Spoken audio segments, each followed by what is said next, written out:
I appreciate the warning, Rhino. Welcome back to Good Things. It is Friday, so we have Tanya here to talk movies. And when Rhino's in the house, he always puts music that goes along with the movie that's playing. And he gave me a little heads up not to be like, what the?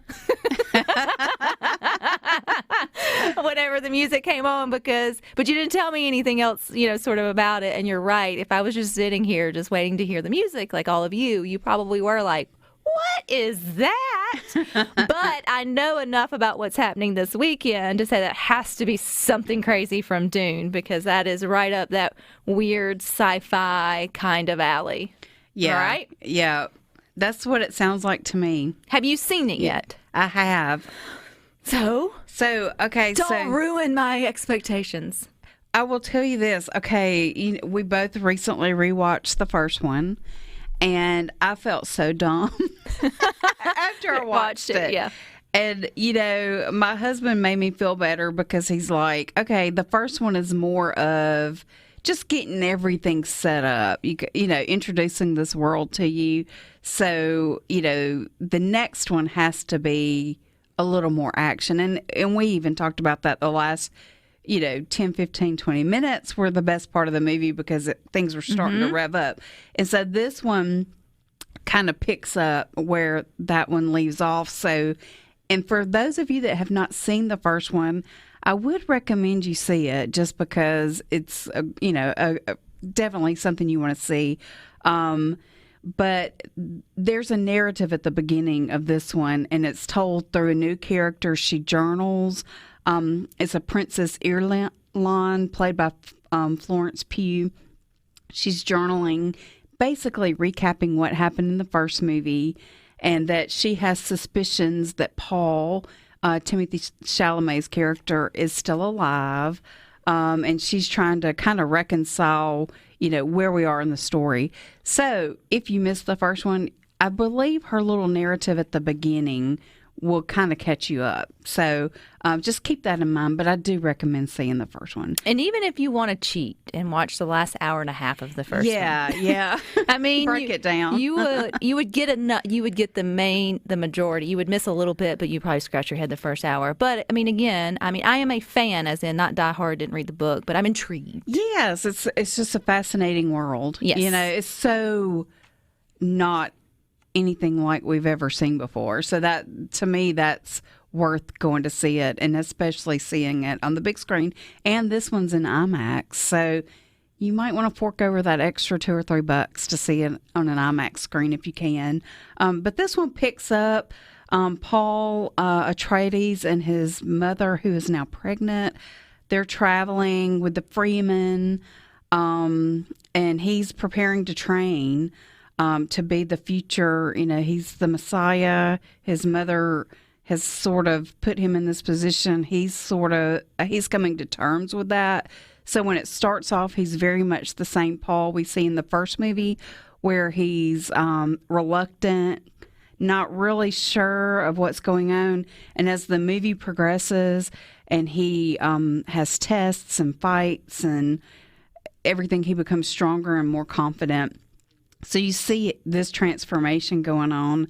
And then you've also got some new characters introduced. The queen that we've already talked about, the princess that starts the movie off.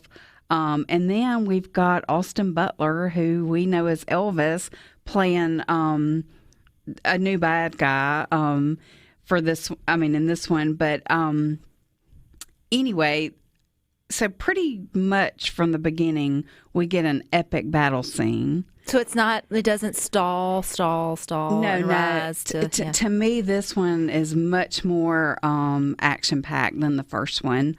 We get more Zendaya in this one, which makes me happy. We kind of ended on a cliffhanger in a way. So is there more to the story? Yeah, there's more books. And so, the plan is to make parts 3 and 4, but they've not really. I think they said that they've got the script written for part 3, but it's not officially a go yet. I think they're waiting to see. Where's this shot at? I'm not sure. I read that, but I can't remember. Somewhere dusty. Yeah, for sure. Abu Dhabi. Oh, you didn't know that, Tanya, off the top of your head? No, somehow I missed that one. But yeah, so I have a feeling this is it this weekend. And I looked at one of the local theaters in the Jackson market, and it's like half of the screens are this movie. So I feel like it's going to do really well this weekend. We're going tomorrow. Okay. Tickets are bought. Well, it is 2 hours and 45 minutes. There's no bonuses. So as soon as the credits start, you can get up. You can get up and go tinkle. Yeah. But yeah, so I really enjoyed it. I enjoyed the new characters. I enjoyed, there is maybe not as much sandworm as I wanted, but. And there wasn't in the first one either. But there is an epic scene that involves a sandworm. So that's something to look forward to for sure. But yeah, great cast, more of the same. And yeah, I thought it was definitely worth all the hype. Anything else trying to compete with it this weekend? There's really not. And the box office overall has been kind of slow the last couple of weeks. Bob Marley was in first place again last weekend. So I feel like hands down this one's going to win. Jeff on our text line, Tanya asked if you've heard anything about Civil War. I can't ever say that word. It comes out pretty soon. No, Civil War. Thank you. Civil War. Civil War. I have not. I don't know why that's so hard for me to say. It always has been. It's got a sneak peek that will be debuting at South by Southwest in the middle of this month, but then it won't come out for broad release until the middle of April. Who's in it? Kirsten Dunst, Jesse Plemons, Nick Offerman, Jess Matney.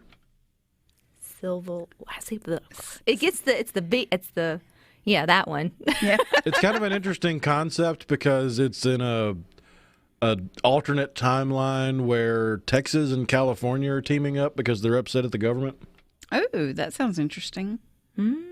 I can see where that would get some traction. So we'll definitely keep an eye on that one for you, Jeff. Or do you have your eye on any other ones? Well, the next big one is going to be Ghostbusters, and that's going to be about the third or fourth week of March, the 22nd. One that I'm really getting excited about, just because I've been seeing a lot of trailers, is The Fall Guy. This is Ryan Gosling playing the character that we know from television. That was a big show when I was a kid. I remember my dad loved to watch it. And of course, Ryan, everybody's loving him right now. And it was announced he's going to sing I'm Just Ken at the Oscars next weekend, a week from Sunday. So I'm super pumped about that. I can't wait to see how they do it. The last awards were the people, not the People's Choice, but where SAG. Yeah. SAG awards. Did anything stand out to you in those? Well, I was super, super happy that Emma Stone did not win Best Actress. I hate to say that. The girl from Killers of the Flower Moon, Lily Gladstone, she won. So I was super happy about that. But the rest were pretty much more the same. So, we keep seeing the same people win the same awards. So who will be hosting the Oscars this year? It's going to be Jimmy Kimmel again. So he always does a fabulous job. So it'll be great. What would be a big upset? For me, I think probably if a non-Barbie song won Best Song. But even at this time, if you're kind of like Barbied out or whatever it may be, does that play into like against them, or have they already cast their votes? Does that make sense? Yeah, I'm not sure what their voting timeline is. I'm guessing they probably are finalizing all that right now. But yeah, I think fatigue does play into it. So it'll be interesting. I really would like to see Lily win the Oscar again. Instead of Emma Stone, everybody's on the Emma Stone bandwagon. Remind us the movie that you feel like doesn't deserve the hype. Poor Things. I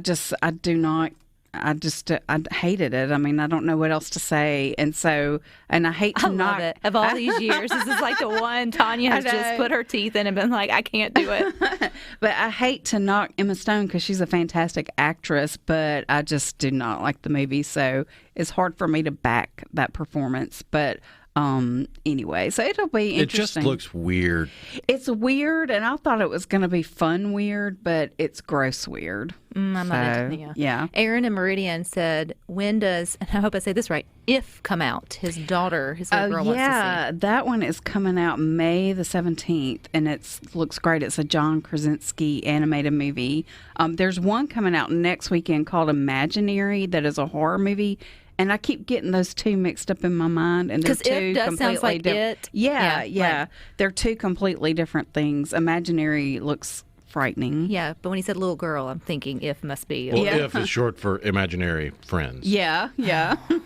Well, still easier to say than Civil War. I'll work on it. I don't know. 40 years old, still can't say it. All right, thank you, Tanya. You guys stick with us. We got more for you up next.